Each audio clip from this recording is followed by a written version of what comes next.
Então, gente, agora a gente vai ver um exemplo de simulação para entender um pouquinho melhor a interpretação do intervalo de confiança, tá?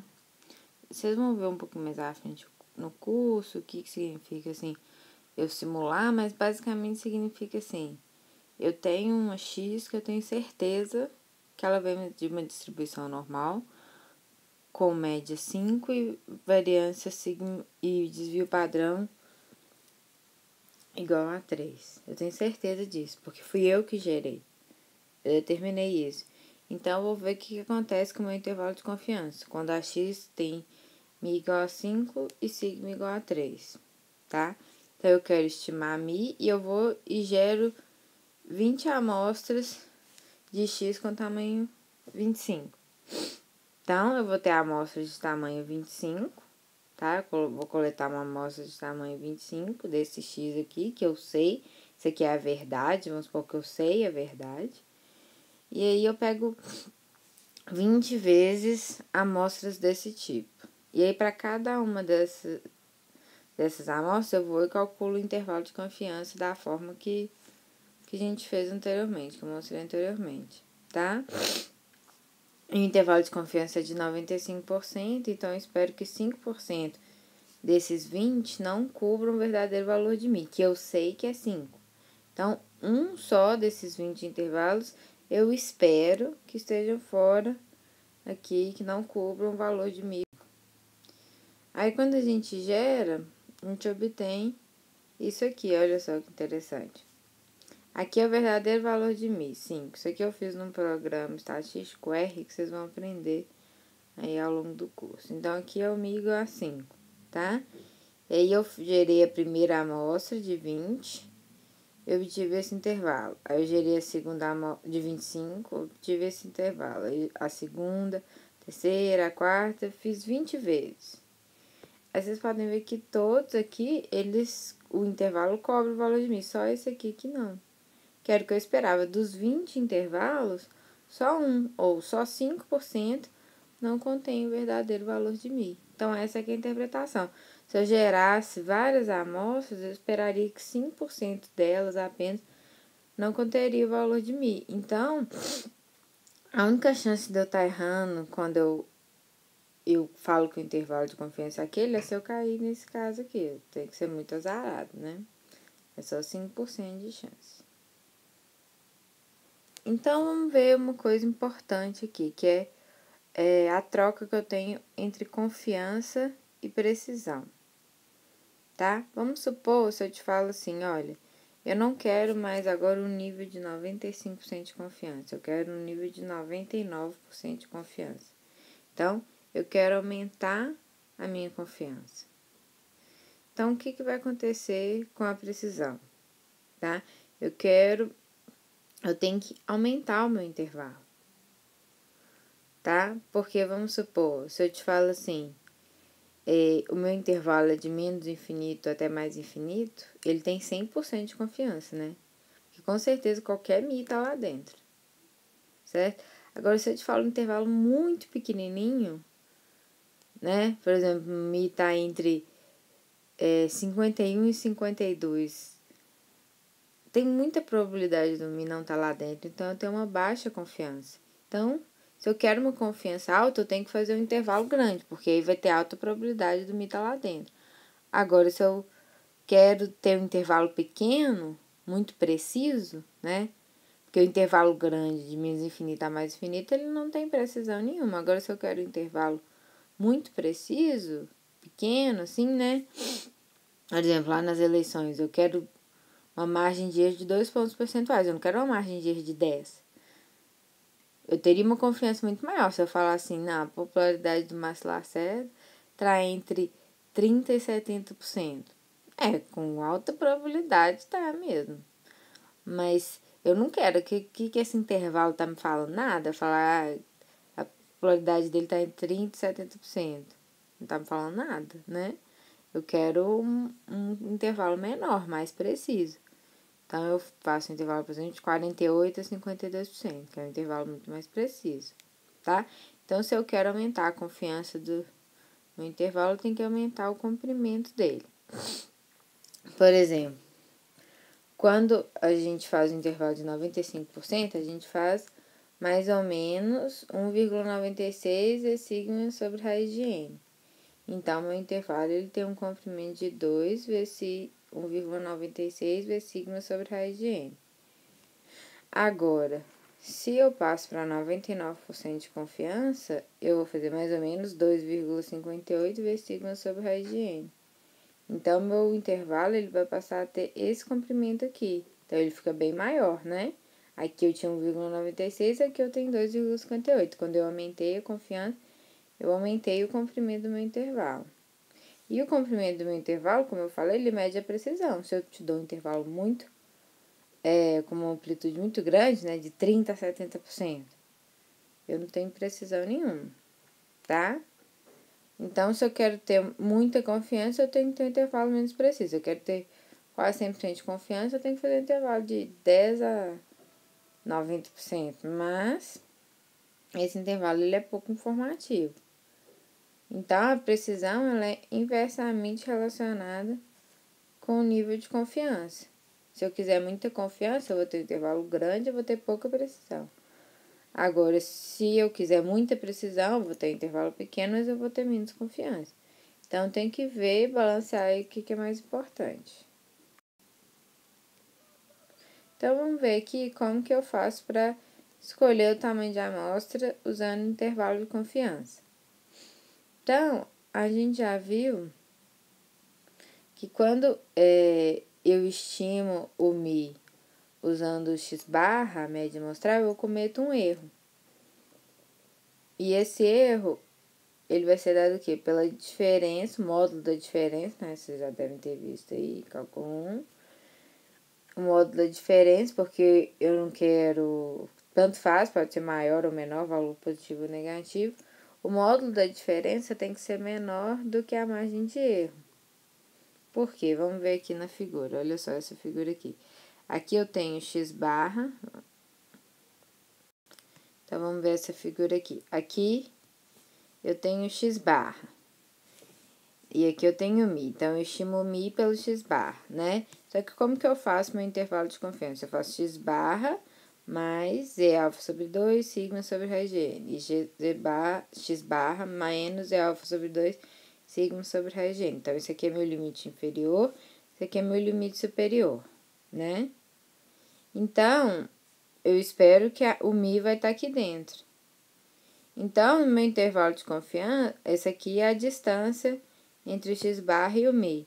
Então, essa distância, eu espero que ela vai ser sempre menor do que essa distância aqui. E essa distância aqui entre o x-barra e o x-barra mais E sigma sobre raiz de n, é só Z sigma sobre raiz de n, né? A distância entre esses dois números. Então, essa distância aqui vai ser sempre maior ou igual a essa aqui, que é isso que está escrito nessa fórmula aqui, que essa distância é sempre menor ou igual àquela distância maior, que é a nossa margem de erro. Então, a gente espera que a distância entre o x-barra menos Mi, né, o módulo da diferença dos dois, seja sempre menor ou igual à margem de erro, que é isso que a gente tem quando a gente constrói o intervalo. Então, quando eu fixar um nível de confiança, 95%, eu posso escolher o meu tamanho de amostra N dependendo do erro máximo que eu quero cometer. Então, é isso que a gente faz nas pesquisas, na pesquisa eleitoral. O pesquisador fala assim, eu quero uma margem de erro de no máximo 2%, com uma confiança de 95%. E a partir disso, eu determino qual o tamanho de amostra que eu vou precisar. Então, eu vou fazer isso. Então, a margem de erro, a gente já viu, é o Z alfa sobre 2, sigma sobre raiz de n, que é aquela quantidade que a gente soma e subtrai. Então, eu posso isolar o n aqui, né? Eu passo aqui para lá dividindo, multiplicando, faço uma álgebra simples.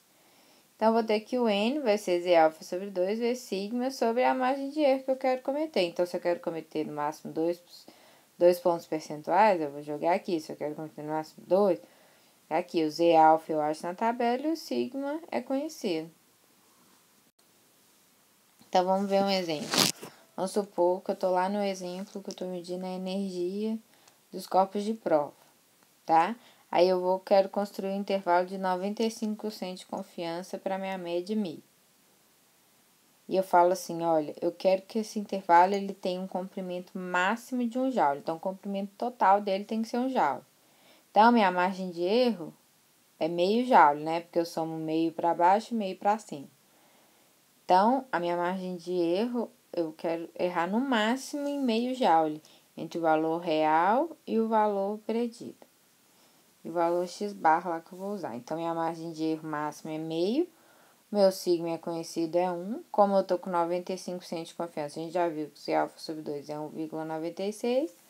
Aí é só eu jogar na fórmula, né? 1,96, o 1 e o erro aqui. E aí eu faço esse cálculo, eu vou ter 15,37. E a gente sempre arredonda para cima, tá, gente? Só por segurança.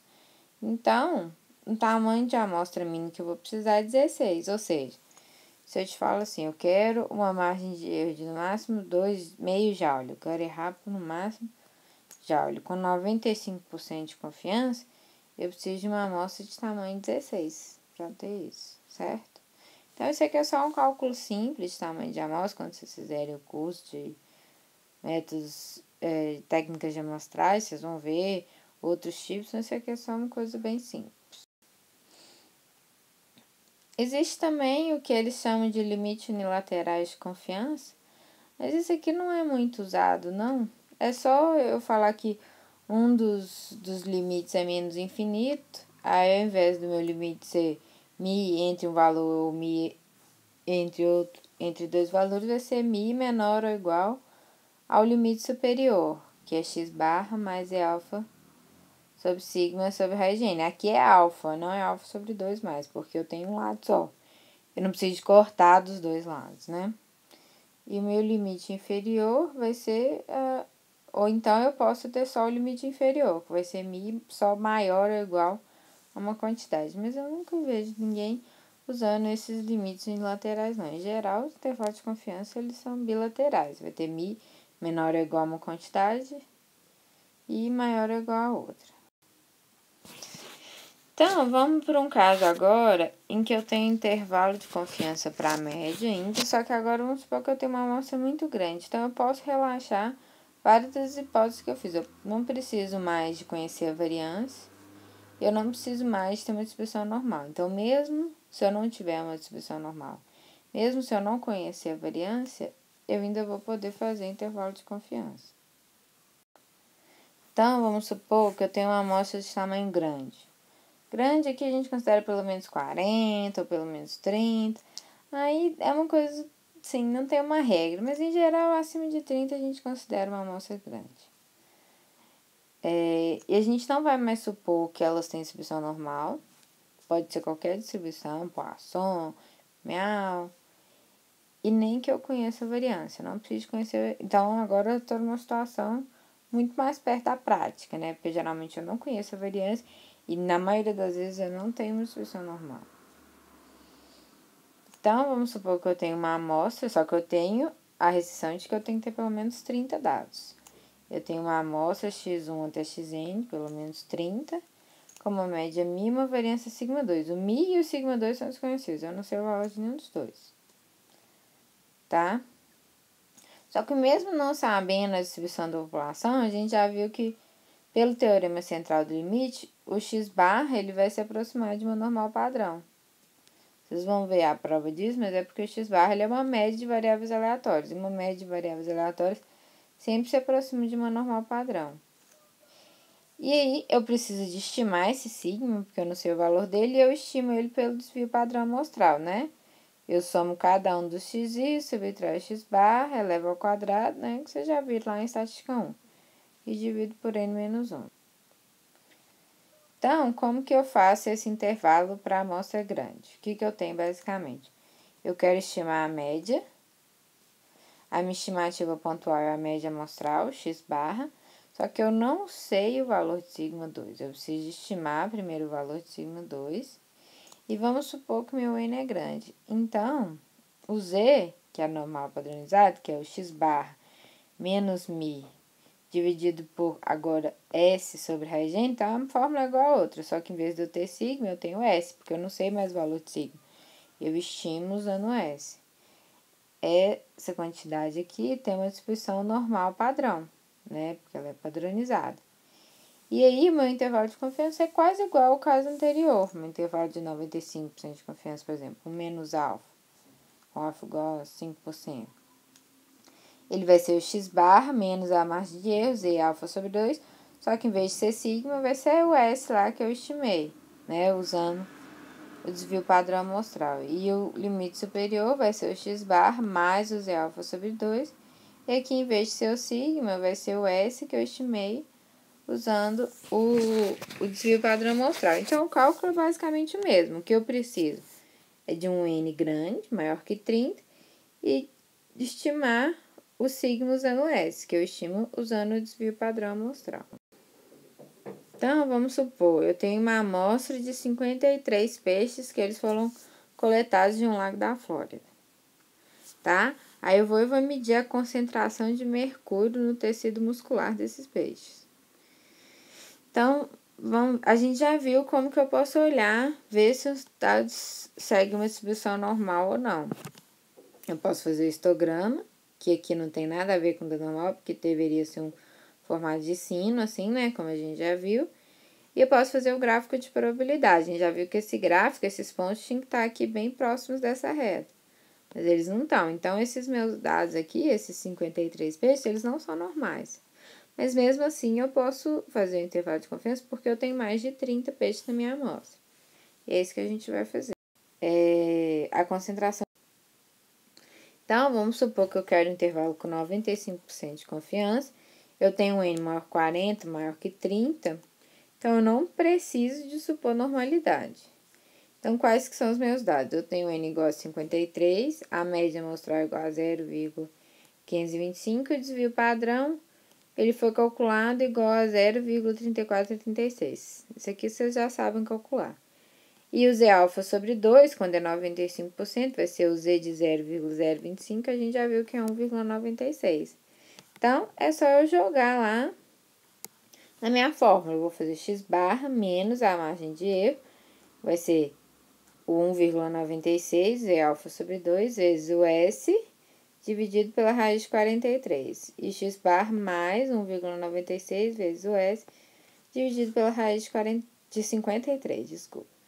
Então, o meu intervalo vai ser μ entre 0,4311 e 0,6189. Então, o que a gente estava calculando? A concentração de mercúrio vai estar entre esses valores. Então, como que eu interpreto o intervalo de confiança? É muito importante. Todas as questões eu sempre vou pedir para vocês interpretarem. Vou falar que com 95% de confiança, o verdadeiro valor da média da concentração de mercúrio, ele está entre 0,4311 e 0,6189. Essa aqui é a interpretação do meu intervalo, tá? Agora vamos ver um outro caso, que é o caso seguinte. Vamos supor que eu não conheço a variância, mas que eu não tenho uma amostra tão grande, maior que 30, tenho uma amostra de 20, de 15. Isso pode acontecer. Nem sempre a gente consegue coletar tantos dados assim. E aí tem jeito também da gente fazer o intervalo, mas aqui eu preciso que esses dados tenham distribuição normal. Então, vamos ver. Eu vou considerar o caso agora que eu tenho uma amostra pequena, menor que 30. A minha população, ela tem distribuição normal. E a minha variância é desconhecida. Então, é diferente do primeiro caso que a gente viu, porque agora eu não conheço a variância mais. E esse caso aqui, ele acontece muito na prática, porque muitas distribuições, apesar de elas não serem exatamente normais, elas se aproximam de normal. Por exemplo, distribuição de altura, tem uma distribuição aproximadamente normal. Isso aí você pode pegar seus dados e ver lá pelos gráficos, você vê se ele tem uma distribuição normal ou não. Então, a gente vai usar agora uma outra distribuição, que é a distribuição T do student, tá? Então, vamos ver aqui. Se eu tenho x1, x2 até xn, uma amostra aleatória de x, Então, x vai ter uma distribuição normal com média μ e variância sigma 2, tá? Essa é uma suposição. Então, x tem distribuição normal. Só que a diferença é que agora eu não conheço o sigma 2 mais. Eu não conheço nem o μ nem o sigma 2. No primeiro caso, eu conhecia o sigma 2, agora eu não conheço mais. Aí, eu vou estimar o sigma 2 pela variância amostral, tá? Pelo desvio padrão amostral, desculpa. E aí, o que eu tenho? Se eu pegar aquela quantidade padronizada, que vai ser o x barra menos o μ verdadeiro dividido por S sobre raiz de N, essa quantidade aqui, ela não tem mais uma distribuição normal. Ela tem uma distribuição que a gente chama de t de student, tá? Por quê? Porque agora, o meu si, antes eu tinha sigma 2, aí era uma normal. Mas agora eu tenho S. Se o N fosse maior que 30, essa distribuição aqui seria aproximada por uma normal. Mas como meu N é menor que 30, ela vai ser uma T de student, tá? Isso aqui é uma distribuição que a gente chama de T de student. E ela vai ser uma distribuição T de student, a gente fala com N menos 1 graus de liberdade, onde N aqui é o tamanho da amostra. A gente vai ver que a gente vai precisar de usar esse grau de liberdade aqui para encontrar os valores da T. E os valores dessa T de student a gente vai achar numa tabela, semelhante àquela tabela que a gente já viu lá para o caso da normal. Então, vou ver alguns gráficos da distribuição T de student. Ela se parece muito com a normal, né? Aqui, só que o que acontece? Ela tem mais probabilidades na cauda. Para normal, a cauda dela aqui, ela fica mais próxima do zero. E a T de student não, ela tem uma variabilidade maior. Por exemplo, aqui, essa primeira é uma T de student com 1 grau de liberdade, com 10, e quando o número de graus de liberdade vai crescendo, ela vai ficando cada vez mais próxima da normal. Então, se o grau de liberdade for maior que 30, por exemplo, elas já são muito próximas, então eu posso usar a normal, não tem problema, tá? Então, por exemplo, aqui, vamos supor, se eu quero fazer o intervalo, se eu quero alfa aqui, então, esse valor aqui vai ser o que a gente chama de T alfa K, onde K aqui são os graus de liberdade, que é o valor que deixa alfa acima aqui, igual a gente viu o Z alfa, né, que deixa alfa aqui na causa superior, e o T1 menos alfa, K, que é o valor que deixa alfa para baixo. Só que, assim como é normal, ela é simétrica. Então, esse valor aqui vai ser sempre o negativo desse. Então, esse aqui é 2 e deixa alfa para cima, aqui é menos 2 e deixa alfa para baixo. Então, vou sempre pegar o positivo e o negativo, porque ela é simétrica, tá? Então, vários livros têm essa tabela T. Eu peguei a tabela do livro de Estatística para Engenheiro, que eu acho que ela é fácil de olhar. Então, se alguém tem uma tabela diferente, tem que prestar atenção, porque algumas às vezes mudam. É só você ver direitinho o que a tabela está te fornecendo. Então, o ponto TK alfa vai ser o ponto da distribuição T com K graus de liberdade, o K que são os graus de liberdade, que deixa uma área alfa acima dele, aquele que a gente viu lá, tá? Então, vamos supor que eu tenho uma T de estudo com 10 graus de liberdade e eu quero a probabilidade dessa T de estudo ser maior. Então, a probabilidade dessa T de estudo ser essa variável ser maior do que 0,05, ser maior do que esse T aqui, ser 0,05. Então, vou explicar melhor. Vamos supor que eu olho aqui no meu gráfico e eu falo assim, olha, eu quero que essa área superior aqui seja alfa. Qual que é esse T que vai me dar esse valor? Dado que eu sei que eu tenho 10 graus de liberdade. Então, a gente fala assim, tem 10 graus de liberdade e eu quero que alfa seja 0,05. Eu sempre tenho que te fornecer os graus de liberdade da T de estudo. Vai ser dado pelo tamanho da amostra menos 1. E aí, eu tenho que achar na tabela qual que é esse t aqui, tal que a probabilidade da variável aleatória ser maior que ele é alfa. Então, vamos ver aqui como é que a gente olha na tabela. A tabela, ela é desse jeito. Então, eu vou olhar aqui, primeiro os graus de liberdade. Eu tenho 1, 2, 3, aí eu quero 10. Então, eu vou na linha dos 10 graus de liberdade, tá? Aí, eu olho aqui na linha de 10 graus de liberdade. Só que eu quero o alfa aqui, que deixa 5% para cima. Então, eu quero o alfa de 0,05. Então, eu olho na coluna aqui de 0,05, que vai ser 1,812. Então, esse alfa aqui vai ser 1,812. Então, a probabilidade da t com 10 graus de liberdade ser maior do que 1,812 vai ser esse 0,05 aqui, que é essa área. A probabilidade dela ser maior do que esse 1, aqui tá escrito errado, é 812. É 0,05, que a gente viu aqui pela tabela. Então, vai ser sempre assim. Eu vou olhar primeiro os graus de liberdade, aí eu acho a linha, que corresponde aos graus de liberdade que eu tô considerando, 10 graus.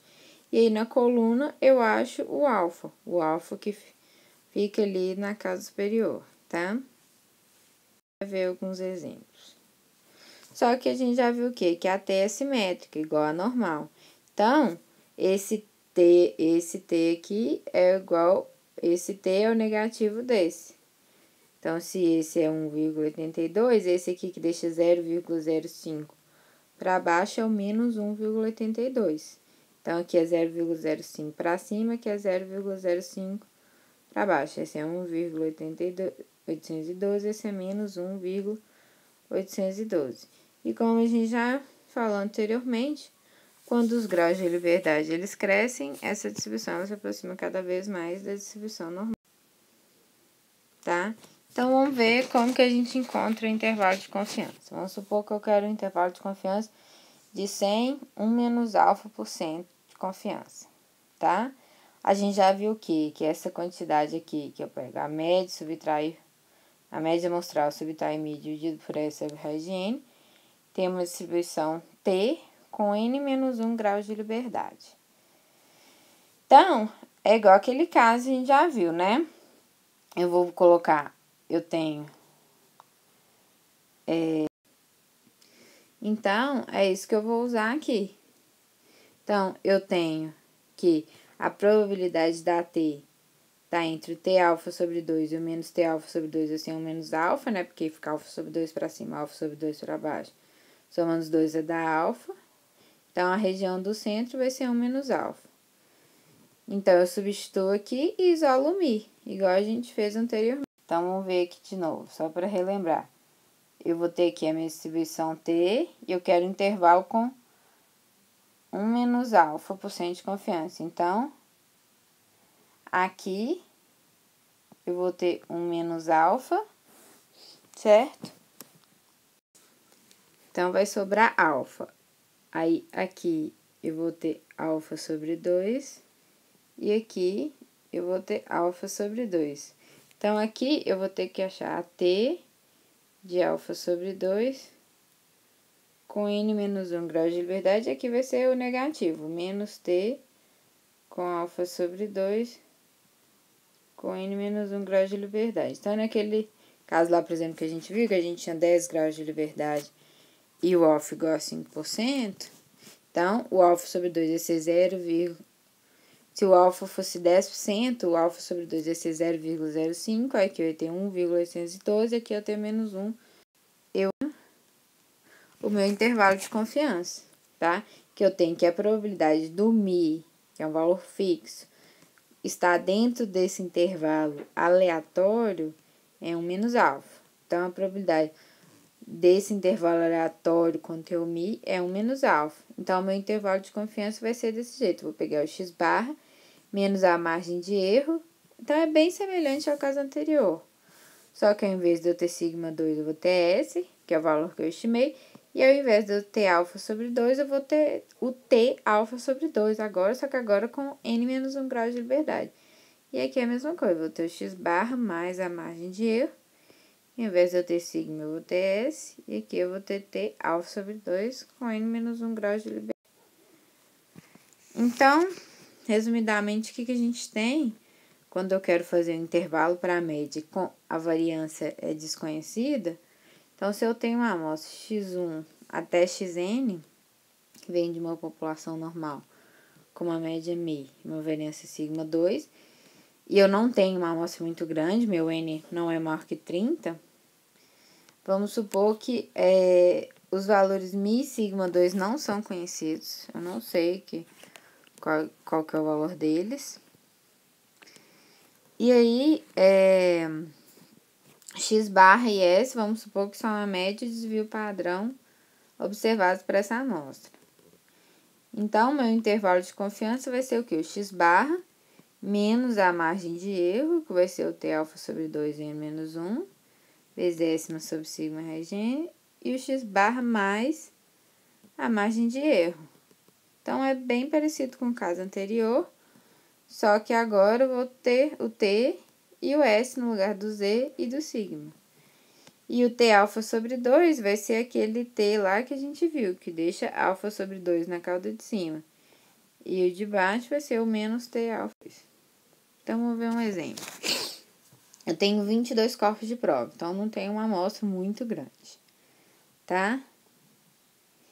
E aí, eu registro de cada um desses corpos de prova, eu estou interessada em analisar as cargas no ponto de falha. Então, o gráfico de probabilidade, ele é apresentado aqui nessa figura. Então, o que a gente vê é que os pontos caem bem próximos aqui da reta. Então, tem um indicativo de que a distribuição é normal. Então, eu posso usar esse intervalo que a gente viu até agora, porque eu preciso disso, eu preciso que a distribuição seja... E aí, os meus dados são o seguinte, eu tenho que a média amostral desse corpo de prova foi de 3,71, o desvio padrão amostral, vocês já sabem calcular, foi 3,55, e o meu N é 22. Vamos supor que eu quero estimar um intervalo de 95% de confiança. Então, os graus de liberdade são 21, porque é N-1. Então, vamos olhar lá na tabela. Então, olhando aqui na tabela, o que a gente tem? Eu tô com 21 graus de liberdade, então eu vou olhar aqui nos 21. E eu quero 95% de confiança. Então, meu alfa vai ser 0,05.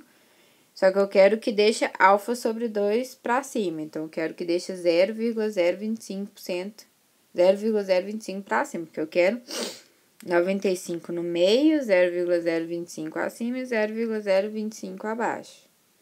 Certo? Então, eu vou olhar o alfa igual a 0,025, porque eu quero uma cauda superior ali de 0,025. Então, eu olho na coluna do 0,025, vai me dar 2,080. Então, o meu T alfa sobre 2, se o meu T de 0,025 com 21 graus de liberdade, é 2,080. Então, agora é só substituir os valores lá na fórmula do intervalo. Eu vou fazer o x barra, 3,71 menos o T alfa sobre 2 com N menos 1, que a gente achou lá que era 2,080, vezes o S, que a gente viu que é 3,55, dividido pela raiz de N. Fazer o x barra mais o 2,080 vezes o 3,55, dividido pela raiz de N. Então, meu intervalo, ele vai ser dado por esses valores aqui. O μ vai ter entre 12,14 e 15,28. Então, como é que eu interpreto? Com 95% de confiança, eu posso falar que o verdadeiro valor da média, que é o verdadeiro valor da carga lá, da carga média no momento da ruptura, está entre 12,14 e 15,28. Esse intervalo, essa é uma observação do livro, eu não entendo, falando que é um intervalo um pouco amplo, porque os dados têm muita variabilidade. Se o meu S aqui é muito grande, o meu intervalo ele fica maior. Porque se eu tenho dados com muita variabilidade, Para eu ter uma determinada confiança, eu vou ter que fazer um intervalo grande. Se meus dados têm pouca variabilidade, meu intervalo fica menor. Vocês vão ver isso um pouco na lista de exercícios. Então, aqui é só um esqueminha para vocês verem qual tipo de teste que vocês vão usar. Então, vocês vão olhar assim primeiro. O sigma é conhecido? Então, vamos ver. Se ele for conhecido, aí eu vejo, a população é normal? Sim. Então, eu uso a distribuição normal, que foi o primeiro caso que a gente viu. Eu uso AZ, né? X bar menos mi dividido por sigma sobre raiz de n. A população é normal? Não, mas vamos supor, se o n for maior que 30, aí eu uso AZ também, mesmo a população não sendo normal e eu não conhecendo sigma. Mas se o n não for maior que 30, tem que usar métodos não paramétricos. Não posso usar isso aqui. Agora, o sigma é conhecido? Vamos supor que não. Aí eu vejo, a população é normal? É. Então, eu uso AT. Se eu não conheço o sigma e a população é normal, eu uso AT. Mas vamos supor que meu N é maior que 30. Então, mesmo ela não sendo normal, mas se meu N for maior que 30, eu caio na Z, né? Mesmo eu não conhecendo sigma, meu N sendo normal, cai na Z. Só que se ela não for normal e meu N não for maior que 30, aí não tem como, eu tenho que usar um método não paramétrico. Então, esse aqui é um esqueminha só para vocês lembrarem que tipo de teste que a gente precisa de usar. Na próxima aula, a gente vai ver o teste, que tipo de intervalo a gente precisa de usar. Na próxima aula, a gente vai ver o intervalo de confiança para a proporção.